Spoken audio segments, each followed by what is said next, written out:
مش مطمن للكمية حلوه الفته يا عم كوبا.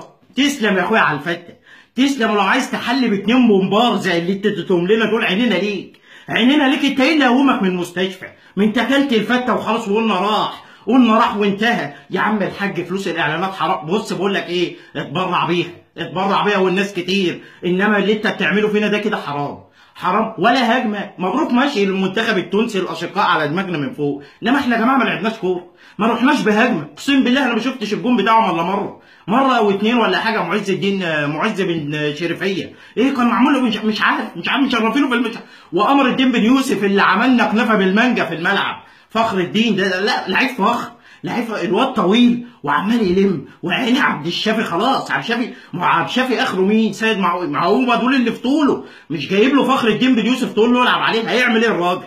هيعمل ايه الراجل؟ حرام. وكهربا ورمضان صبحي اللي بقالهم شهرين معسكرين مع رامز، الاتنين ما بيتدربوش ولا بيلعبوا. بتلعبهم ليه يا ابني؟ انت ناوي تغلنا؟ انت ناوي تضايقنا؟ ما حرام عليك يا عم كوبر، دي مش طريقه. دي اللعيبه اقسم بالله.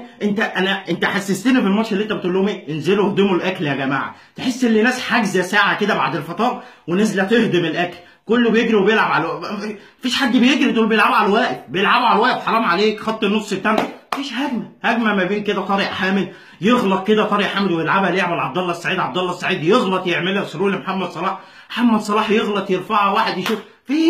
مفيش. حرام عليكم. العيال من اول دقيقه نازله طحن. شريف اكرامي خلاص، شريف اكرامي مش هيتصحر، ده كفايه اللي خده في الماتش. وكتاب الله زي ما بكلمكم كده، حرام عليك.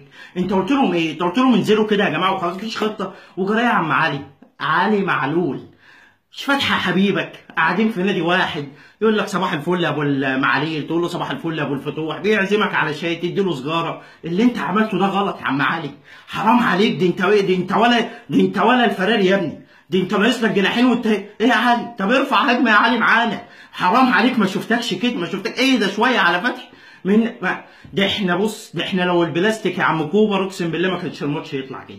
لو البلاستيك عمرو جمال بتلعبه، عمرو جمال بيلعب. ده عم حارس في اخر 6 شهور كان بيجري اكتر منه، وكتاب الله عم حارس كان بيجري في الاهلي اكتر من عمرو جمال. بتلعب عمرو جمال اللي ما بيلعبش في الاهلي بتلعبه. مصطفى فتحي، طب ما كنت تاخد باسم على الاقل يجري ولا يعمل اي حاجه ولا يضرب له جون ولا لعيب ولا اي حاجه، بس يلعب. حرام عليك. بص طب انا الصحر ازاي يا عم كوبر؟ قايل لك خد سبحه ستان، ربنا كرمك بقرشين من فودافون. اخلع بقى يا اخي. دي انت خليتنا نثبت لك. ده رضا عبعال بقى خلاص، ده ولا جوارديولا. طب انا اعمل ايه دلوقتي؟ اقوم اتسحر ولا اقتل نفسي؟ مش عارف، خليتني مش عارف اعمل ايه. قايل لك حرام عليك. قوم يا اسعفاني ليه بيت ولا اعمل لي حاجه. جول اسعفاني.